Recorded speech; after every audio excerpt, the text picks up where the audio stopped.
ሰላም እንዴት ናችሁ ልጆች? ይህ በሆፕ ቻናል ኢትዮጵያ የሚቀርብላችሁ የልጆች ጊዜ ፕሮግራማችን ነው።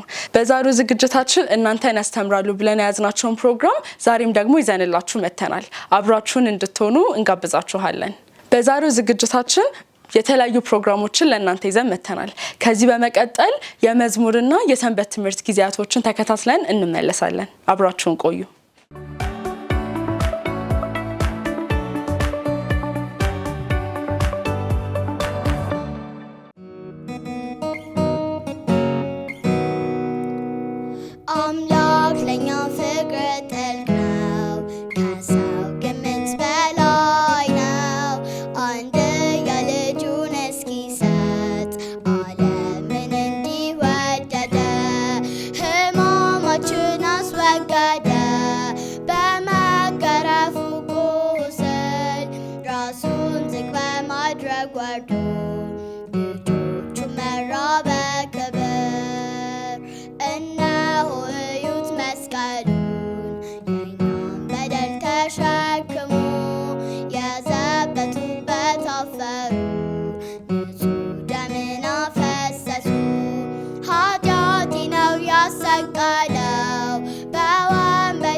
እንደምናላችሁ ልጆች፣ ከህፃናት ሰንበት ትምህርት ክፍል የዛሬውን 10ኛውን ሰንበት ትምህርት ይዘንላችሁ መተናል። ርዕሱ የሚለው የተጠበቀ የተስፋ ቃል ይላል። የመታሰቢያ ጥቅሳችን የሚገኘው ራዕይ መጽሐፍ ምዕራፍ 1 ቁጥር 7 ሲሆን እነሆ በደመና ይመጣል ዓይንም ሁሉ ያየዋል ይላል። የትምህርታችን ዋና መልእክት ኢየሱስ በጣም ስለሚወደን ከእርሱ ጋር ለዘላለም እንድንኖር ይፈልጋል ይላል። ልጆች፣ ኢየሱስ ወደ ሰማይ ይዞን ለመሄድ ተመልሶ ሲመጣ ሁኔታው ምን እንደሚመስል አስባችሁ ታውቃላችሁ? እስቲ በፍጥነት የወደፊቱን ሁኔታ አየት እናድርግ። እንዲህ ነው የሚሆነው። ኢየሱስ ተመልሶ የሚመጣው በደመና ላይ ሆኖ ነው። ሰዎችም ሁሉ ያዩታል። እስከዛሬ ማንም ሰው ካየው ቀስተ ደመና ሁሉ ለብሩህነቱና ለቀለማቱ የተለየ የሆነ ቀስተ ደመና ይኖራል። ከቀስተ ደመናው በታች ደመናው በእሳት ይንቦገቦጋል። ኢየሱስ ልንቆጥራቸው ከምንችለው በላይ ብዙ በሆኑ መላእክት ይከበባል። ምናልባት መላእክቱ ከ1 ሚሊዮን በላይ ይሆናሉ። 1 ሚሊዮን የሚባለው ቁጥር ምን ያህል እንደሆነ ታውቃላችሁ ልጆች? የሚጻፈውም እንደሚከተለው ነው። 1 ቁጥር ትጽፉና ከኋላው 6 ዜሮችን ትጽፋላችሁ። ብዙ ዜሮች ናቸው አይደል ልጆች? አዎን። ከኢየሱስ ጋር ያሉት መላእክት ቁጥር ግን እጅግ ትልቅ ስለሆነ በዜሮዎች ሊገለጽ አይችልም። ኢየሱስ የነገስታት ንጉስና የጌቶች ጌታ የሚል ምልክት ያለበት ብሩህ የሆነ ነጭ ልብስ ይለብሳል። ኢየሱስ በመስቀል ላይ የሚሞትበት ጊዜ በራሱ ላይ የተደፋበት ከእሾህ የተሰራ አክሊል ነበር። አሁን ግን የሚደፋው የሚያብረቀርቅ የወርቅ አክሊል ይሆናል። ግን ያ አክሊል የፊቱን ያህል ብሩህ አይሆንም። ፊቱ በእኩለ ቀን ከሚወጣው ፀሐይ ይበልጥ ብሩህ ይሆናል። ኢየሱስን ስታዩት የእናንተን ፊት ስለሚበራ እሱን በማየታችሁ እጅግ ትደሰታላችሁ። ጆሮዎች ሁሉ የኢየሱስን ድምፅ ይሰማሉ። እየመጣው ነው ብሎ በጩኸት ሲናገር ድምፁ በኃይል እንደሚያስተጋባና የሚሰሙትን እንደሚያስደነብር የመብረቅ ድምፅ ይሰማል። ድምፁ ወደ ምድር ሲደርስ የሞቱትን ይቀሰቅሳል። ተከትሎም የጥሩምባ ድምፅ ይሰማል። ከዚያም በሚሊዮን የሚቆጠሩ መላእክት የምስጋና መዝሙሮችን ሲዘምሩ ይሰማቸዋል። ደመና ወደ ታች እየቀረበ ሲሄድ ምድር ሞላዋን ትናወጣለች። መብረቅ ሲያብለጨልጭ፣ ነጎድጓድ ሲያስተጋባ ትሰማላችሁ። ኢየሱስ የሞቱትን ንቁ፣ ተነሱ ይላቸዋል። የሞቱትም የእግዚአብሔር ሕዝቦች በሙሉ ተነስተው ኢየሱስን በጩኸት ያመሰግናሉ። አዳም ይነሳል፣ ረዓብ ትነሳለች፣ ዳንኤል ይነሳል፣ ጴጥሮስ ይነሳል፣ ማርያም መግደላዊትም ትነሳለች። ኢየሱስ ከመቅጽበት ስለሚቀይራቸው እያንዳንዳቸው ከሞት ሲነሱ ፍጹም የሆነ አካል ነው የሚኖራቸው። መላእክትና እኛ በሕይወት ያለነው ልንገናኛቸው እንጠጋቸዋለን። መላእክት የቤተሰባችንን አባላት ለማግኘት ይረዱናል። ልጆችን ወደ ወላጆቻቸው ያመጣሉ። ጓደኛሞቹንም አንድ ላይ እንዲሆኑ ያደርጋሉ። ከዚያም ሁሉም ወደ ላይ በደመና ይወሰዳሉ። እያንዳንዱ የደመና ሰረገላ በየጎኑ ክንፎች ሲኖሩት በበታቹ ደግሞ አሽከርካሪቶች ይኖሩታል። ክንፎቹና አሽከርካሪቶቹ ወደ ላይ ሲቃረቡ ቅዱስ እያሉ ይጮሃሉ። መላእክቱ ቅዱስ ቅዱስ ቅዱስ ሁሉን የምትችል ጌታ አምላክ ብለው ይዘምራሉ። በደመና ላይ የሚጓዙት ሰዎች ሁሉም ሃሌሉያ እያሉ ይጮሃሉ። ደመናውም ወደ ላይ ወደ እግዚአብሔር ከተማ ወደ አዲሲቷ ኢየሩሳሌም ይጓዛል። የኢየሱስ ምጽአት ብሩህ አንጸባራቂ ግርማን የተሞላና አስደሳች ክስተት ይሆናል። በሙዚቃ ባንድና በተንቀሳቃሽ ትዕይንት የታጀበ ክብረ በዓል፣ ከረጅም ጊዜ መለያየት በኋላ የሚደረግ የመገናኘት እንደገና አብሮ የመሆን ልዩ በዓል ይሆናል። እኔ በዛ መገኘት እጅግ እፈልጋለሁ። እናንተስ ልጆች አትፈልጉ? ጌታ ይባርካችሁ።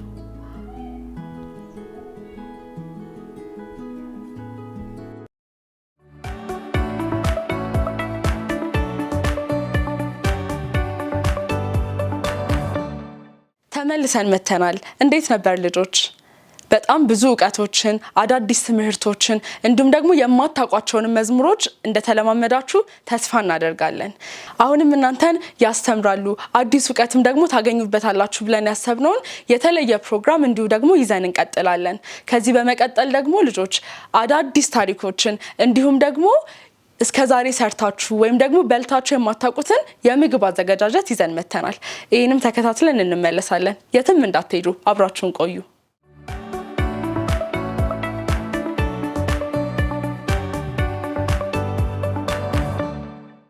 ሰላም፣ እንዴት ናችሁ? በየቤታችሁ ያላችሁ የሆፕ ቻናል ተከታታይ ህጻናቶች፣ ዛሬ በታሪክ ፕሮግራማችን ስለ አንድ ሰው ታሪክ እነግራችኋለሁ። እናንተስ እንዴት ናችሁ? ዛሬ የምነግራችሁ ሰው ታሪክ እስቲ በጣም የምትወዱት ከመጽሐፍ ቅዱስ ታሪክ ውስጥ የማን ነው? እግዚአብሔር ሰማይና ምድርን እኛን ምናምን ሲፈጥር ያለበት ምዕራፍ ዘፍጥረት። እሺ፣ ዛሬ የምነግራችሁ ሰው ታሪክ ወንድሞቹ የካዱት፣ በቃ በዚች ምድር ላይ የሆነ ተስፋ የምናጣበት ጊዜ አለ አይደለ? በዛ ሰዓት ላይ ያ ሰው ግን ተስፋ ሳያጣ ወንድሞቹ ቢሸጡትም ምን ቢሉትም ያ ሰው ግን በእግዚአብሔር ታምኖ ትልቅ ቦታ ስለደረሰ ሰው ነው። ያ ሰው ማን ይመስላችኋል? ዮሴፍ። በትክክል መልሰዋል። ስለ ዮሴፍ ታሪክ ነው ዛሬ የምነግራችሁ። ዮሴፍ በዚች ምድር እየኖረ እያለ የአባቱ በጣም ተወዳጅ ልጅ ነበር እና ሌሎችም ወንድሞች ነበሩት። በዛን ሰዓት ላይ ግን ወንድሞቹ በዮሴፍ ይቀኑ ነበር። እናም ዮሴፍን በቃ ከነሱ የሚበልጥ አድርገው ምናምን ያስቡት ነበር። ዮሴፍ ግን እንደዛ አለ። ወንድሞቹ የካዱት ሰው ነበረ። ሆኖም ግን እግዚአብሔር በዚህ ምድር ላይ ምንም ያህል ተስፋ በመናጣበት ጊዜ እግዚአብሔር እስከተማመንን ድረስ ሁልጊዜም ተስፋ እንዳለ እና በቃ አለቀ በተባለ ነገር ላይ እግዚአብሔር ድጋሚ የኛን ነገር እንደሚያድስ በሱ ታሪክ መውሰድ እንችላለን። ወንድሞቹ በጣም አሰቃይተውት ነበር። በሌሎች ሀገር ሰዎች እንትን ብለውታል፣ ሽጣውታል፣ ጉድጓድ ውስጥ ጥለውታል። ግን መጨረሻ ላይ ያደረገው ነገር በጣም ያስገርም ነበረ። ማንኛውም ሰው ክፉ ነገር አድርጎብን እኛ በጥሩ ነገር መመለስ የማንችልበት ሁኔታ ላይ ሆነን ዮሴፍ ግን እንደዛ አልነበረ የሚያደርገው። በተለየ ፍቅር፣ በተለየ ተስፋ ወንድሞቹን ሌሎችም ሰዎች ክፉ ነገር ያደረጉበትን ሰዎች በመልካም ነገር ሲመልስ አይተናል። እና ታዲያ ከዚህ የበለጠ ፍቅር ምን አለ? እግዚአብሔርም ዛሬም ነገም የሚነግረን ይህንን ፍቅርኛ ለሌሎች እንድናስተላልፍ ሲሆን ይህ ፍቅር ደግሞ የተለየ ፍቅር ሲሆን እኛም በዚህ ፍቅር ተረድተን የበደሉንን ይቅር በማለት የበደሉን ላይ በደል ማድረስ ደግሞ ትልቅነት ሳይሆን ይቅር ማለት ከምንም በላይ አሸናፊነት ነው። ምክንያቱም እግዚአብሔር ዛሬም ነገም ወደፊትም እኛን ሁሉ ጊዜ ይቅር እያለን ነው የሚኖረው። እኛ የምንኖረው በእግዚአብሔር ምሕረት የተነሳ አይደለም። ስለዚህ የዮሴፍ ታሪክ ምንድነው የሚነግረን? ዛሬም እኛ በሱ ፍጥሮች ሆነን ሳለ ይቅር ማለት መለማመድ እንዳለብን ወንድሞቹ እንደዛ ያረጉት እሱ ይቅር ማለት ከቻለ እኛ ለማናውቀው ሰው ለምንድነው ይቅር ማለት ማንችለው? ፍቅርን እንማራለን። ዮሴፍ ለወላጆቹ ለወንድሞቹ የነበረው ፍቅር የተለየ ፍቅር ነበር። በመጨረሻም ላይ ዮሴፍ የትልቅ ሀገር ገዢ ሆኖ ወንድሞቹን ሰብስቦ ምናምን በፍቅር ሲንከባከባቸው እናያለን። እና ታዲያ ይህንን ፍቅር እኛም ዛሬ ማስተላለፍ ያቅተናል? ይህንን ጥያቄ ሁላችሁም በየቤታችሁ ያላችሁትም እናንተም እዚህ ያላችሁ እንድትጠይቁ ትፈልጋለሁ። ዛሬም እኛ ይህንን ፍቅር ለሌሎች ማስተላለፍ እንድንችል እግዚአብሔር ጸጋውን ያብዛልን።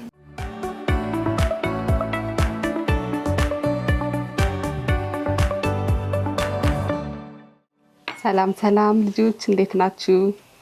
እኛ እግዚአብሔር ይመስገን በጣም ደህና ነን። ሰላም በሏቸው። እዛ ያሉት ልጆች ሰላም በሏቸው። በጣም እንደምን አላችሁ? በያላችሁበት ሆናችሁ በሆፕ ቻናል የሚቀርበውን የልጆች ፕሮግራም የምትከታተሉ ህጻናት ወላጆች ሁላችሁም እንዴት ናችሁ? አሁን ከጓደኞቼ ጋር ምግብ እንሰራለን። ከኛ ጋር አብራችሁ ጊዜ እንድታሳልፉ በእግዚአብሔር ፍቅር እንጠይቃችኋለን። ዛሬ የምንሰራው ከአትክልት ሶስ የሚሰራ ማካሮኒ አብረን ሰርተን እንበላለን። ተዘጋጅታችኋል ለመስራት? በጣም አሪፍ። እንጀምራለን። ይሄን አብረን እየከተፍን ከዛ ድስት ውስጥ እንጨምርና ያስከማለ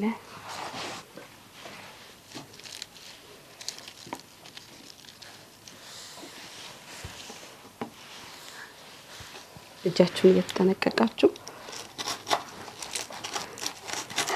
እሺ። እዚህ ጋር ዝኩኒ ያለን ቆስጣ አለ፣ ሽንኩርት፣ ነጭ ሽንኩርት፣ ቀይ ሽንኩርት፣ ከዛ ብሮኮሊና ነጭ ወይም የአበባ ጎመን አለ። እነዚህን አንድ ላይ በማድረግ ሶስ እንሰራና የሱን የአረንጓዴ ወይም ከነዚህ ከአትክልቶች የሚሰራ በሶስ የሚሰራ ማካሮኒ አብረን እናዘጋጃለን። ፓፓያ ስምን አስተዋውቅና ምን እየከተፍክ እንደሆነ ንገራቸው ለጓደኞች። ስሜ ሮሳት ይባላል። የምከፍተው ቆስጣ። ጎበዝ፣ ቆስጣ። ከዛስ አንተስ ምን እየከተፍክ? እኔ ዝኩኒ። ጎበዝ። አንቺስ ምን እየከተፍሽ? ስምህን ግን አልነገርካቸው። ያኔ ራጂ ይባላል ስሙ። እሱ ደግሞ ዝኩኒ እያዘጋጀልን ነው።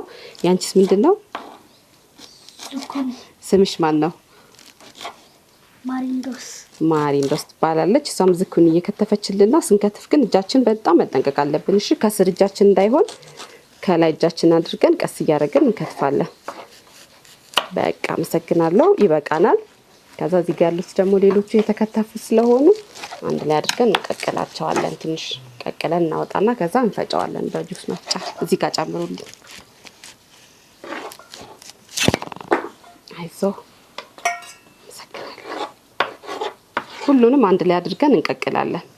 ብዙ አናቆይም። እሳት ላይ ትንሽ አቆይተን ትንሽ ገንፈል እንዳለ እናወጣዋለን።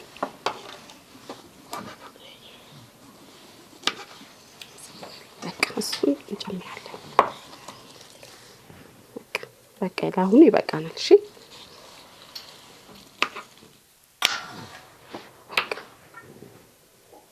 እነዚህ የተከተፉ ስለሆኑ ባሉበት መጠቀም እንችላለን። እዚህ ጋር ነጭ ሽንኩርት እንጨምራለን። ከዛ ቀይ ሽንኩርት እንጨምርበታለን።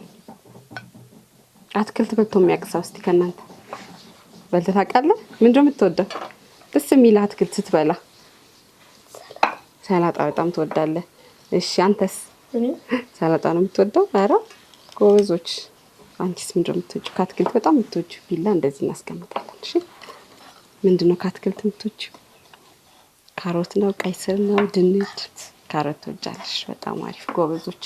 አሁን ትንሽ የውሃ አድርገን ቀቀል አድርገን እናወጣዋለን።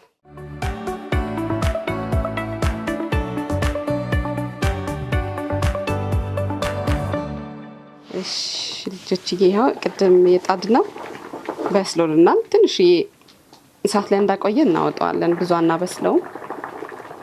እዛ ሊወጥ ትንሽ ጨው እናደርግበታለን። እሺ አርግልን ጨው አርጉልን።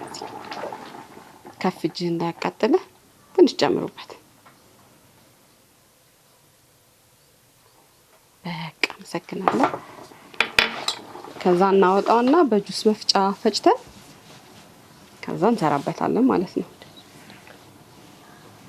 ከትፈንም መጠቀም እንችላለን። በነገራችን ላይ የግድ መቀቀል ወይም መፈጨት የለበትም። ተከትፎም በአትክልት ይሰራል አይደል? አትክልት በመኮረኒ በልተህ ታውቃለህ? አታውቅም? እስቲ ዛሬ እንቀምሰዋለን። ግን በልተን ታውቂ ይመስለኛል። ረስተው እንዳይ አታውቅም? እንቀምሳለን። እሺ ዛሬ ትንሽ ወደዚህ እናስጠጋና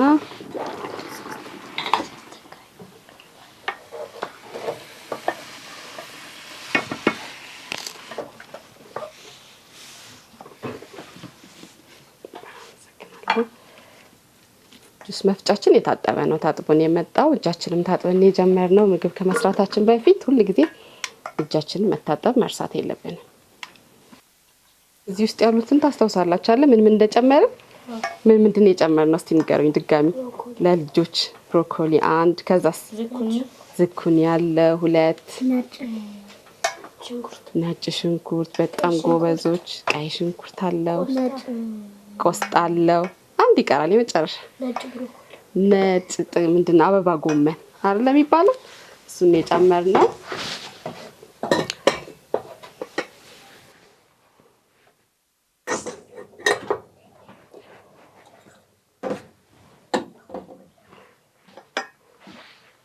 እንዳይደርቅብን ግን ትንሽዬ ውሃ የቀቀልንበት ውሃ አለ አይደል? ትንሽዬ ጠብ እናደርግበታለን በደንብ እንዲፈጭልን።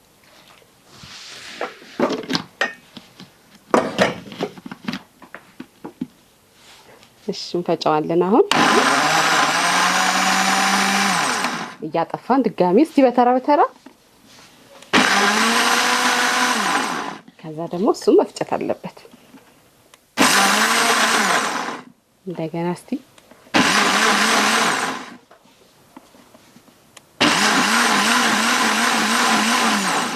በጣም አሪፍ። ከዛ ምን እናደርጋለን መሰላችሁ?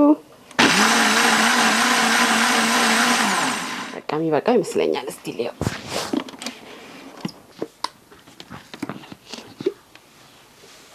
አያችሁ በደንብ ደቋል። አይበቃው? ይበቃዋል። ይሄ መልክ ምን አይነት መልክ ነው? ቢጫ ነው አይደል? አረንጓዴ ፈዛዛ። ስለዚህ አረንጓዴ ሶስ መኮረኒ ነው የምንበላው ማለት ነው።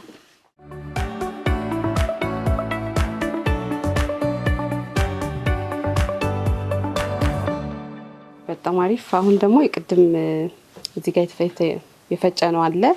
ሶሱን ከመጨመራችን በፊት ዘይት እናደርጋለን። እስቲ ዘይት አድርግልን ራቲ።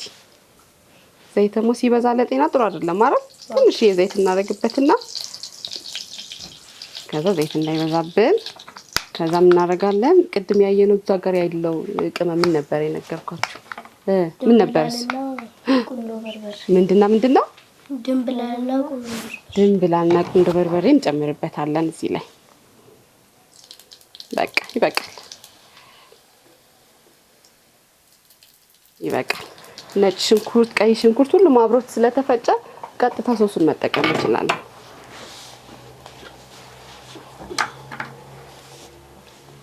ቀስሽን ታቀጥል።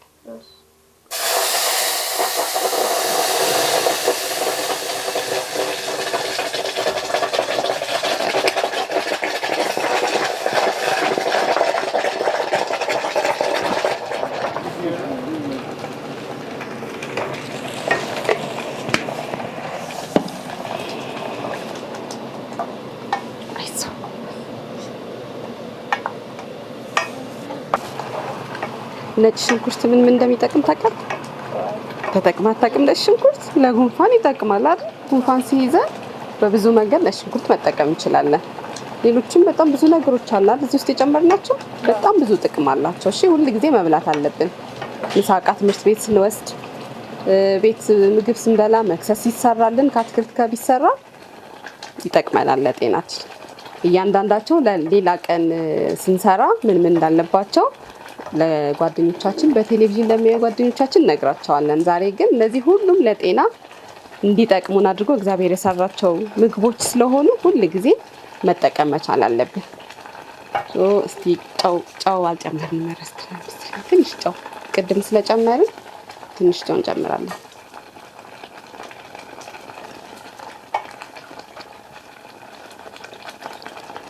እስቲ እንቅመሳ። መቅመስ የሚፈልግ ሰው አለ? መቅመስ የሚፈልግ ትቀምሳለህ? እስቲ ቅመስልን። ጨው አለ? ና እስቲ ጨው ካነሰው ትነግረኛለህ። ጥሩ ነው።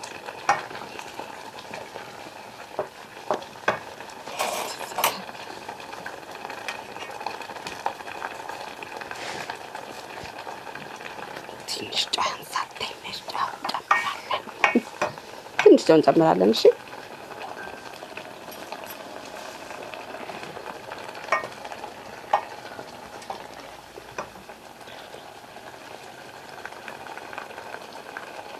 ከዛ ቅድም መኮረኒ ቀቅለን ነበር አይደል? ቀቅለን አጥለን አዘጋጅተን ነበር አይደል? ከመጀመራችን በፊት ይሄን ከመፍጨታችን በፊት። ስለዚህ እሱን እዚህ ጋር እንጨምርና እናወጣለን ማለት ነው።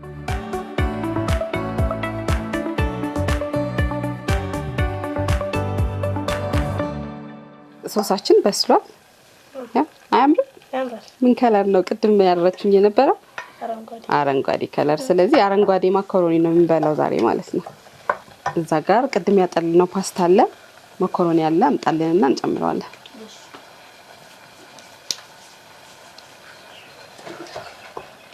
ጨምራ ከደረቀብን ይሄን እንትነው ቀቅለን ያጠልነው ውሃ አለ መጠቀም እንችላለን። እኛ ግን ለጊዜው ስላልደረቀብን በቂ ስለሆነ ያለው ውሃ በራሱ መጠቀም እንችላለን።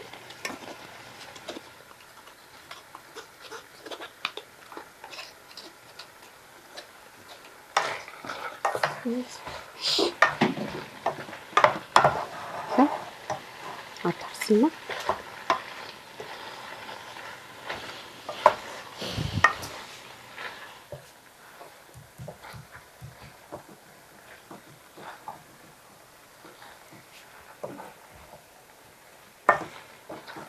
ጎበስ ሰከናለሁ።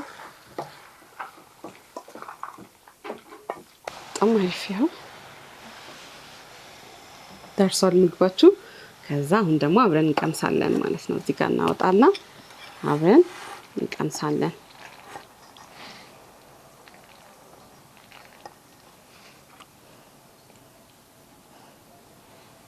የሰራነው ምግብ መቅመስ አለብን አይደል? እኛ ሳንቀምስ ሌላ ሰው ጋር ማቅረብ የለብንም። ስለዚህ እንቀምሳለን በሳህን እያወጣን።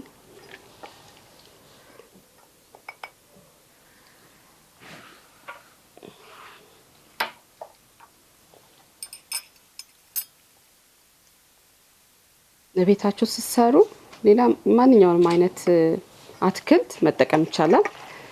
ቅመምም እንደዛው የፈለጉትን የሚወደውን ሰው የሚፈልገውን ቴስት መጠቀም ይችላል። እኛ አሁን ያገኘነውን የተጠቀምነው አጠገባችን ያለውን የተጠቀምነው። ሁላችንም በየቤታችን ያሉን ከፈለግን ካሮት አድርገንበት እንጠቀማለን። ከፈለግን ድንች አድርገን መጠቀም እንችላለን። በጣም ብዙ አትክልቶች አሉ አይደል? እነሱን አድርገን መጠቀም እንችላለን። እስቲ ቴስት አድርጉት፣ ቅመሱት እስቲ።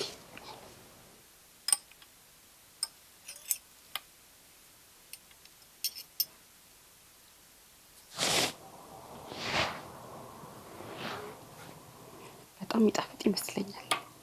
ይጣፍጣል? ወደዳችሁት? ይጣፍጣል? ኧረ ድምጽ አይሰማም። አልጣፈጠህም መሰለኝ። ይጣፍጣል።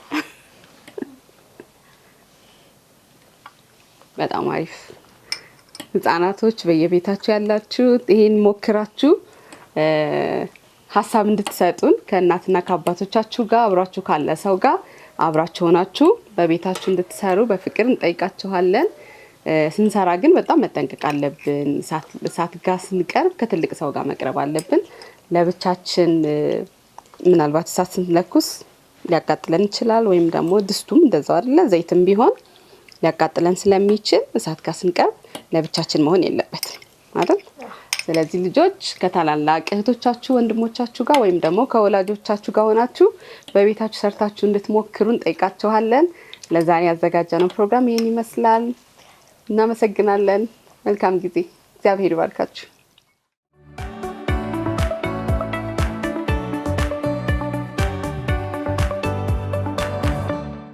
ሁሉንም ፕሮግራም ተከታትላችሁ እንደተመለሳችሁ ተስፋ አደርጋለሁ። ታዲያ በዛሬው ትምህርት ስንት አዲስ ነገሮች ወይም ደግሞ እስከዛሬ ሰምታችሁ የማታውቁትን ስንት ነገሮች አገኛችሁበት? እስቲ ትንሽ አስቡ። እኔም እንደናንተ አዳዲስ ነገሮችን ተምሬበታለሁ። ስለዛ ልጆች እናንተም ደግሞ እንደዚህ አይነት የመጽሐፍ ቅዱስ አዲስ ዕውቀቶችን ለማግኘት ምን ማድረግ አለባችሁ? በየቀኑ አዳዲስ የመጽሐፍ ቅዱስ ክፍሎችን እንዲሁም ደግሞ እናትና አባቶቻችሁን ቤት ውስጥ ያሉትን ትላልቅ ሰዎች ታሪክ እንዲነግሯችሁ መጠየቅ አለባችሁ አይደል? እንዲሁም ደግሞ በዚህ በሆፕ ቻናል ኢትዮጵያ የሚተላለፈውን የልጆች ጊዜ እየተከታተላችሁ የተለያዩ አዳዲስ መዝሙሮችን እንድትማሩ እንጋብዛችኋለን። እንዲሁም ደግሞ እናንተ መሳተፍ ከፈለጋችሁ ወይም በዚህ በሆፕ ቻናል ኢትዮጵያ አብራችሁ መታችሁ ምግብን መስራት፣ ታሪክ ሲነገር መስማት እንዲሁም የተለያዩ ፕሮግራም ላይ መሳተፍ ፈልጋለሁ ካላችሁ በታች በምታዩት ስልክ ቁጥር እንድትደውሉልን እንዲሁም ደግሞ በቴሌግራም ገጻችን ፎቶዎችን አንስታችሁ የሰራችሁትን አዲስ ምግብ ወይም ያገኛችሁትን ታሪክ እንድትልኩልን እንጋብዛችኋለን። ለዛሬ የነበረን ዝግጅት ይህን ይመስላል። ስለተከታተላችሁን በጣም እናመሰግናለን። ቻው።